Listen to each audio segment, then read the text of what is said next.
नाज़रीन आदाब, P news headlines के साथ में बशीनाज। पहले दिन भर की अहम खबरों पर एक नजर। पीडीपी की अनंतनाग में एहतजाजी रैली, जमात इस्लामी पर पाबंदी हटाने की मांग। गांधी को कत्ल करने वाला मदरसे की नहीं बल्कि आरएसएस की पैदावार था। National conference. यासिन मलिक को पब्लिक सेफ्टी एक्ट के तहत जम्मू जेल मुंतकिल किया गया। डीपीएन के एक senior leader Abdul Qayoom Bhat PDP में शामिल।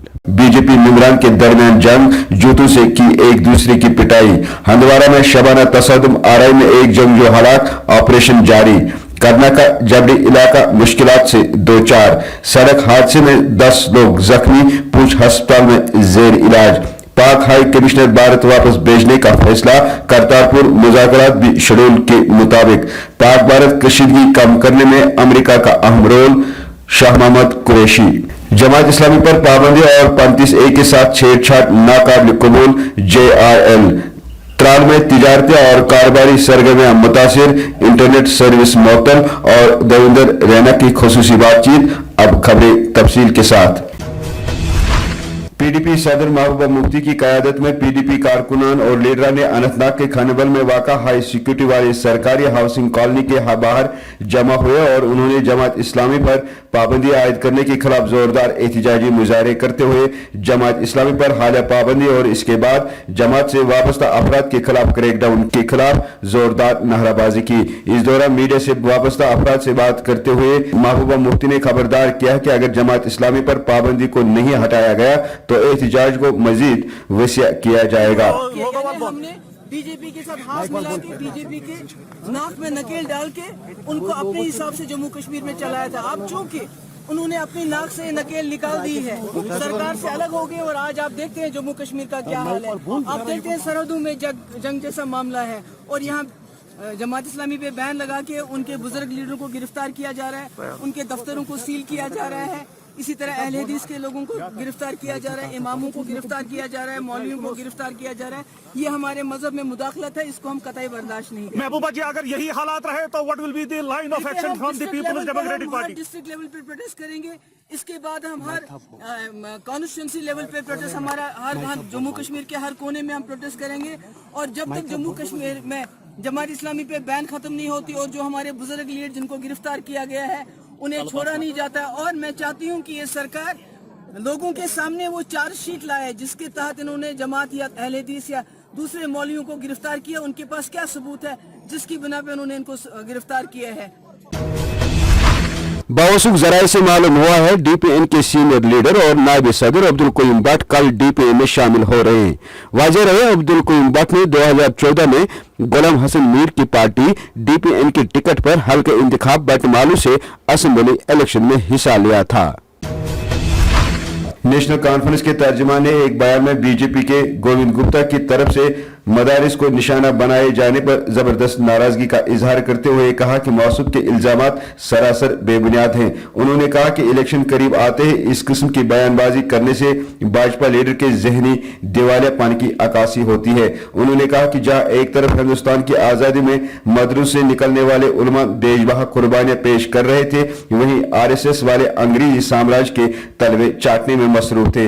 यहां तक कि अनजहानी महात्मा गांधी को कत्ल करने वाला मदरसे से नहीं निकला था बल्कि वो आरएसएस की शाखा की पैदावार था।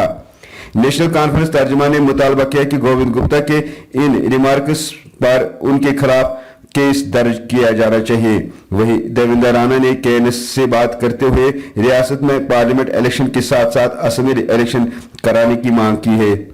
आज 4 एडवाइजर और 1 चीफ सेक्रेटरी, चाहे जितने भी वो काबिल लोग हैं, ऐसी बात नहीं है, वो 87 चुने हुए नुमाइंदों के रिप्लेसमेंट नहीं हो सकते। हमने कल इलेक्शन कमीशन ऑफ इंडिया को कहा कि अगर माहौल पंचायत इलेक्शन और म्युनिसिपल इलेक्शन के लिए साजगार है तो फिर क्या वजह है कि आप पार्लियामेंट इलेक्शन करवा रहे हैं लेकिन असेंबली नहीं करवा सकते?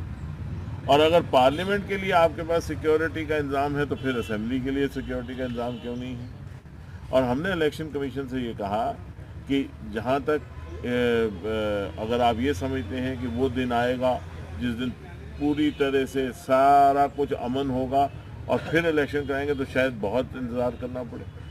اس لیے ہم نے ان سے کہا کہ 2008 میں جس وقت یہاں گورنر وورا تشریف لائے تھے, ہم گورنر وورا سے ملنے گئے تھے, تو پنجابی میں گورنر وورا نے کہا کہ حالات جو ہیں لتاں چکو گئی ہیں, مطلب ٹانگیں اٹھ گئی ہیں, یہ حالات ایسے لگ رہے ہیں. لیکن پھر 4 مہینے کے بعد یہاں الیکشن ہوئی, لوگوں نے الیکشن میں حصہ لیا اور ایک کامیاب سرکار بنی عمر عبداللہ صاحب کی 2009 میں, اور وہ 6 سال اس سرکار کا کارکال رہا, اور 2011, 12 اور 13 بہترین سال رہے پچھلے دہائی کے, جہاں تک امن کا سوال رہا, جہاں تک لوگوں کے ڈیولپمنٹ کا سال رہا. یہ تو آنکڑے بولیں گے, اس میں کوئی ایسی بات نہیں ہے. آج کی ایک لوکل اخبار نے کہا کہ یہ 35A کو کل اڑا رہے ہیں. اگر ایسا ہوتا ہے, چاہے آج جتنا مرضی لوگ خوشی منائیں, لیکن میں جموں کے لوگوں سے بھی پھر کہوں گا کہ اگر 35A جائے گا, اسٹیٹ سبجیکٹ کا لا مہاراجا ہری سنگھ جی بہادر کا جو ہے وہ ختم ہو جائے گا, تو لوگوں کو بہت زیادہ نقصان ہوگا, اور ایسا نقصان ہوگا جس کے خمیازہ ہماری آنے والی نسلیں بھگتیں گی. اس لیے میں بار بار یہ کہہ رہا ہوں, یہ جو ایک بھاجپا نے اور کچھ تتووں نے یہ پھیلانا شروع کیا ہے کہ 35A جائے گا, پھر ہندوستان کے ساتھ ہمارا پورا اٹوٹ انگ ہم ہیں اور ہم اور زیادہ مل جائیں گے. ہم تو بھارت کا حصہ ہیں, ہم بھارتی ہیں, ہم انڈین ہیں, ہمیں گرو ہے بھارت کا حصہ ہونے کا, یہ نہیں بات ہے. لیکن اسٹیٹ سبجیکٹ لا مہاراجا ہری سنگھ جی بہادر نے ہمیں 1927 میں دیا تاکہ ہمارے لوگوں کو ایک کبج ملے, جس سے کہ ہمارے بچے نوکریوں میں اپنا کریں, زمینیں ہماری بچیں. آج کی ڈیٹ میں آپ کو کوئی آدمی جموں کشمیر کا جو واسی ہے وہ آپ کو سڑک پہ نہیں دکھے گا, کسی سلم میں لیٹا ہوا نہیں دکھے گا, آپ کو کوئی بچہ نہیں دکھے گا جو بنا چھت کے, کوئی آدمی گھر میں نہیں, ہر ایک کے گھر میں روٹی ہے. کیوں؟ 2 وجوہات. ایک مہاراجا ہری سنگھ بہادر کا 1927 کا ویژنری قدم جہاں اسٹیٹ سبجیکٹ لا لایا, اور دوسرا شیر کشمیر شیخ محمد عبداللہ صاحب کا لینڈ ٹو دی ٹلر, جس سے کہ ہر آدمی کو حق ملا اور اپنی زمین ملی, جس کی وجہ سے لوگ آج قائم دائم ہیں.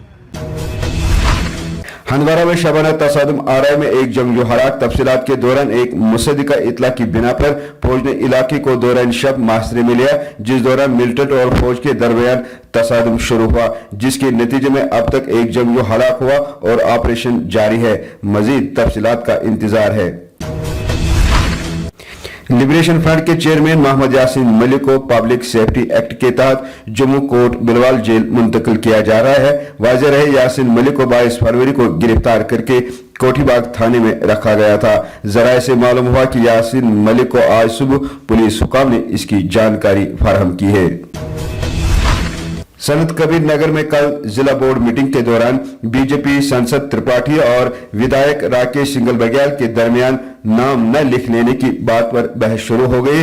اس دوران سنسد ترپاٹھی نے اپنا جوتا نکال کر اپنے ہی پارٹی بی جے پی کے ودھایک پر زبردست پٹائی کی. زندہ تصویروں سے آپ دیکھ سکتے ہیں کہ کس طرح ایک ہی پارٹی بی جے پی کے 2 ممبران ایک دوسرے سے لڑ رہے ہیں.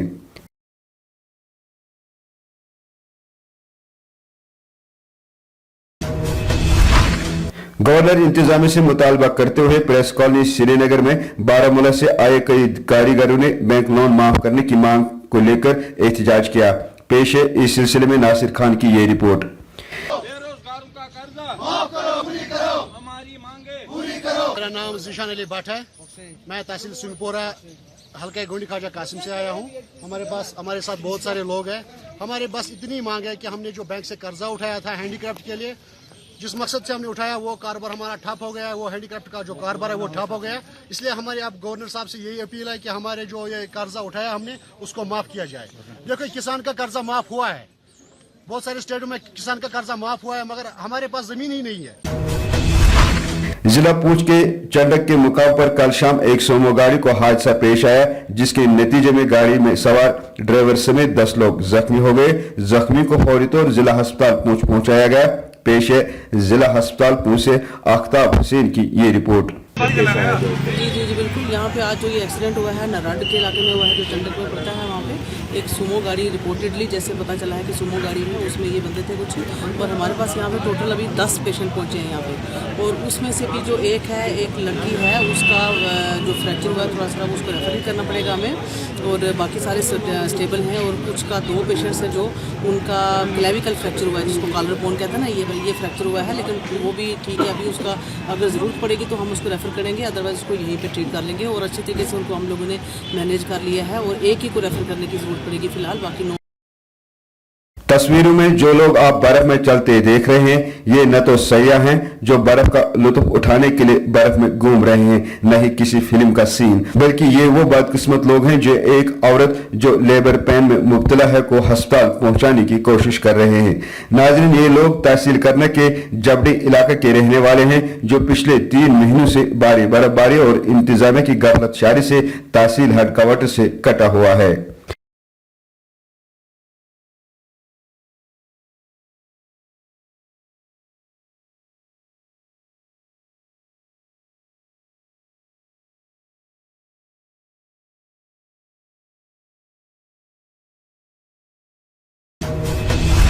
पाकिस्तान ने आइंदा चंद दिनों में अपना हाई कमिश्नर वापस भारत भेजने का ऐलान कर दिया है। इसके साथ ये भी बावर करवाया है कि करतारपुर राहदारी खोलने के माहदे पर बाहमी मुज़ाकरात शेड्यूल के मुताबिक होंगे। तफसीलात के मुताबिक पाकिस्तानी दफ्तर खारजा से जारी बयान के मुताबिक पाकिस्तानी हाई कमिश्नर सोहेल महमूद हुकूमत से मशावरत के बाद आज भारत के दारुल हुकूमत दिल्ली पहुंच रहे हैं। वाज़ेह है कि हिंद पाक उठने वाले जंगी जुनून के पेश नजर पाकिस्तान ने 18 फरवरी हाई कमिश्नर को इस्लामाबाद बुलवाया था। बयान में कहा गया कि करतारपुर राहदारी माहदे के मसवदे पर बातचीत करने के लिए पाकिस्तानी वफद 14 मार्च 2019 को भारत का दौरा करेगा, जिसके बाद भारतीय वफद 28 मार्च 2019 को इस्लामाबाद जाएगा। खबरों का ये शुमारा इख्तिताम को पहुंचा। कल तक दीजिए इजाजत, खुदा हाफिज।